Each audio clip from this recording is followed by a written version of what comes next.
Today we're making Escovitch chicken, 3 ways. A lot of people know Escovitch fish, freshly caught, perfectly seasoned, fried and covered in that spicy tangy sauce. That's classic comfort food. But Escovitch chicken, not so much, even though it works just as well for all the same reasons. Let's jump right into it. For our first Escovitch chicken, we're going to fry them. Here I have 8 chicken wings that I've rinsed in a vinegar solution. Most health and safety organizations actually recommend not washing raw chicken, since that can spread harmful bacteria like salmonella through cross-contamination. I get that, but rinsing meat in an acid like vinegar or lime juice really does make a difference in taste. It cuts through any extra raw gaminess and the natural slime some proteins have. Usually, Caribbean people can tell when chicken hasn't been treated like this. It just doesn't taste right. Even though most recommendations say not to wash chicken, I still do. I just make sure to do it carefully and I wash and sanitize the area afterwards to keep everything safe. Alright, let's season this up. I'm keeping it relatively simple. About a teaspoon each of garlic and onion powder. Half a tablespoon of all-purpose seasoning. For the best flavor, I have some freshly ground allspice. 2 small pinches of that, about half a teaspoon for a bit of complexity. And finally, a light sprinkle of salt and pepper. Introductions are in order, so give that a proper mix. That's beautifully seasoned. Oh, almost forgot. I want a bit of pepper sauce. This one is from Spur Tree, not sponsored. I'm adding about a tablespoon. I don't expect this to be crazy hot, but it does smell like it has good pepper flavor. That looks set. I'm going to marinate this in the fridge for maybe an hour for max flavor. Once fully marinated, we can get everything together. For the dredge, I'm going to use about a cup of flour. To that, add half a tablespoon of all-purpose seasoning. Adding a bit of cornstarch is great if you want a crispier fried chicken, but I'm keeping this one bare bones. Next, simply toss the chicken in the flour to fully coat it. I'm not really trying to get a crispy chicken because adding the liquid from the Escovitch sauce usually makes it a bit soft anyways.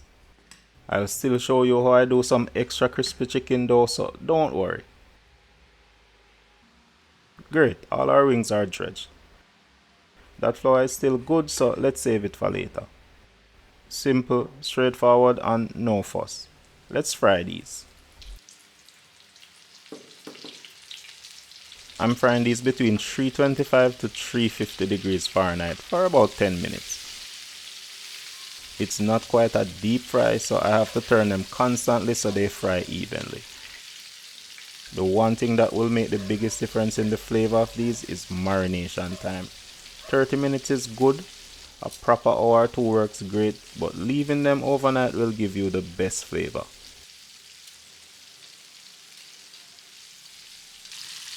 That smells so good. Something about that garlic and onion powder is making me salivate. Once golden brown and ready, we can remove them. Using a wire rack to drain the oil will prevent them from becoming soggy and oily. Those look beautiful, but they need to rest a bit before we dig in. While that's resting, let's work on the next version of Escovitch chicken. Here I have 2 chicken breasts. Not my favorite cut, but with a little finesse we can make something impressive. First, I'm going to remove the chicken tender, sometimes called the chicken tenderloin. It does less work compared to the larger breast muscle, so it's supposed to be more tender. These are 5 to 6 week broiler birds, so they really don't do much work in general. You probably won't notice a difference between tenders and regular breasts. If this came from a more active, older chicken, you might notice a big difference. These are some big breasts. So next I'm going to cut the breast pieces into about 1 to 1.5 inch thick pieces. The tapered shape of chicken breast makes cooking it evenly while still whole very technical. Cutting it so we get even thickness is a great way to avoid overcooked dry chicken breast while still having the thicker part undercooked.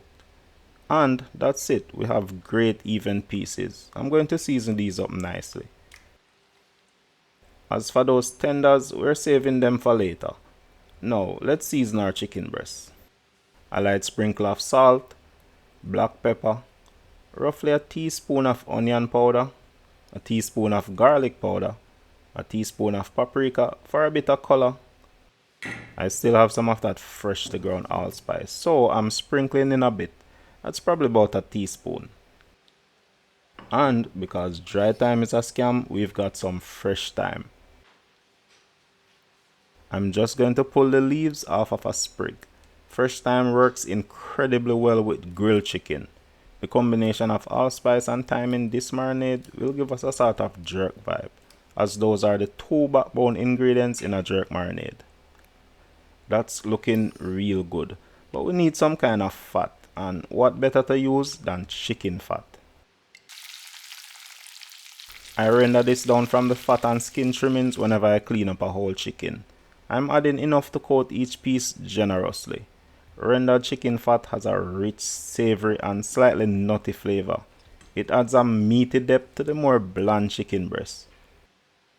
That is incredible. That aroma is so pleasing. It's like it's scratching a hard to reach part of my brain. Once done, we'll let this marinate in the fridge. To grill this, I'm going to use my cast iron grill pan. I'm using a bit of that chicken fat to grease this up as well and letting it get ripping hot. That's going to kind of season the pan and give us a nice non-stick surface. Our chicken is ready. Still smells good. When it's cold, chicken fat does get a bit sleepy. Next, I'm just placing them on the grill pan.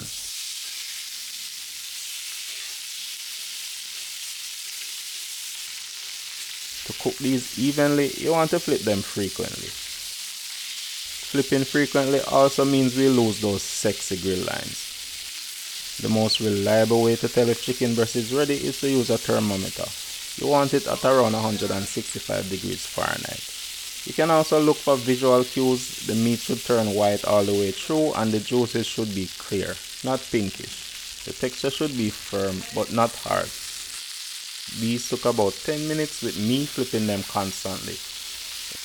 Once ready, we can take them out and let them rest. This resting step is very important. We'll taste this soon, but let's make the final chicken first. Remember those tenders from earlier? We're going to add another chicken breast to them. I'm going to separate the tender from this one as well. For this chicken breast, I'm going to slice it as thin as the tenders. Nice. Now, let's season this. A light sprinkle of salt, black pepper, onion powder, garlic powder. I'm keeping everything light because this is essentially one chicken breast. A little bit of that freshly ground allspice. And next we just mix all of that together. Simple, clean and straightforward. Next, let that marinate so the chicken can soak up all of that flavor. Now that's ready, let's get everything together. Next we have some Japanese witchcraft. This is panko breadcrumbs and this reliably gives us super crispy food. Let's quickly set up our breading station. I need about a cup and a half of panko. We can always add more if we need to. About half a cup of milk. We could also add an egg in there, but it's really not necessary. And finally, we can grab that flour dredge from the fried chicken we made earlier.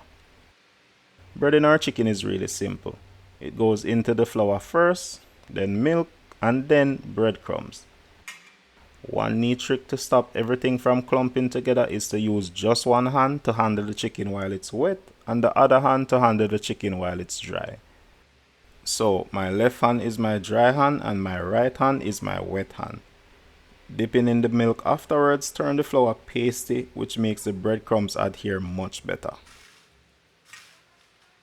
Next, all we do is repeat these steps until our chicken is all breaded. I've been breading food for years and I still mess up every single time. I always accidentally use both hands for wet and dry stuff. I'm usually mostly done by then, so it's not a big deal. Once our chicken is nicely breaded, we can fry them. These are real thin, so it won't take very long. Maybe a total of 5 or 6 minutes, turning constantly for even cooking and browning. Once we hit that color, we can remove them. Draining on a wire rack is the way to go. We're just going to repeat until everything is fried.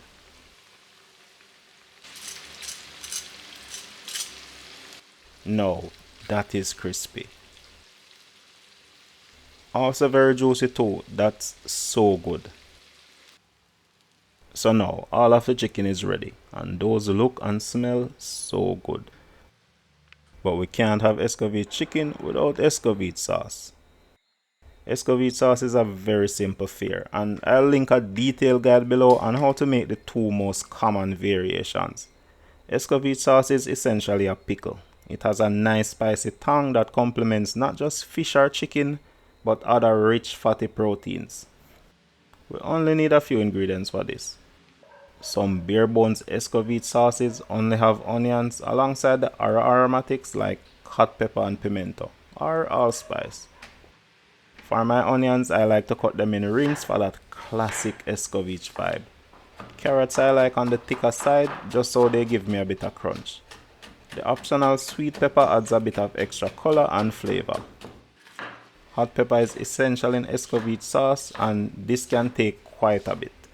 I'm using Scotchy for its distinct flavor, but nothing is wrong with adjusting or even omitting pepper altogether based on your preferences. We also have the essential pimento. To get our sauce together, we need a big splash of oil. To that, I'm going to add roughly 2 tablespoons of pimento and a few cloves of whole garlic. I'm going to let that heat up and infuse a bit.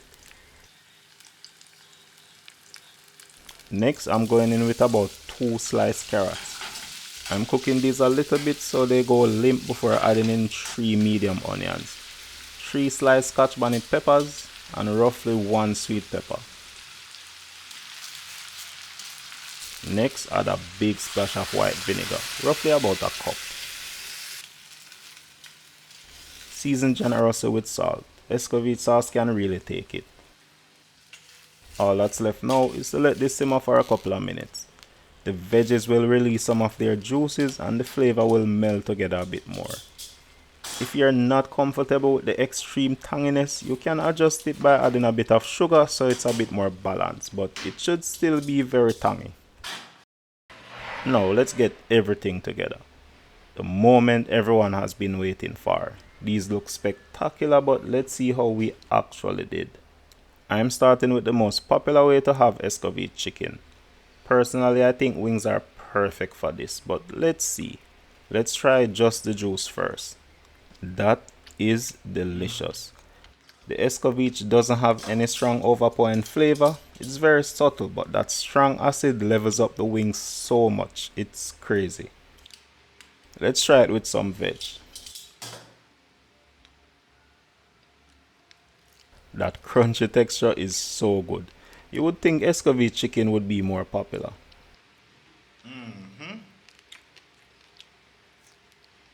That's why I wasn't too focused on making this crispy. The Escovitch sauce would immediately make it soft. Gosh, that is so good, but let's try the grilled chicken. That smells fantastic. The chicken fat really levels this up. Still very juicy. I wasn't expecting all of that smoky flavor, but this is bomb. This works really well with all those crunchy veggies. That's a banger. Unlike with regular fried chicken, panko breaded chicken tastes crispy for much longer. That's such a satisfying bite. That bread is light and crisp. Damn, that's just as good. Still very juicy too. All of these are impressive, but the Escovitch chicken wings are the standout. It's not just that the chicken wings are more flavorful than breast, it just works so much better. I tried Escovitch chicken with other cuts like leg, but it still doesn't come close to wings. There's just something special about it. Wings for the win. I'm Nick. This has been delicious. Have you ever tried Escovitch chicken? Tell me about it in the comments. I always love hearing from you. Shout out to our patrons who keep us cooking. Shout out to you for watching to the end of the video. Check the links below for some tasty treats. Bless up, and I'll catch you in the next one.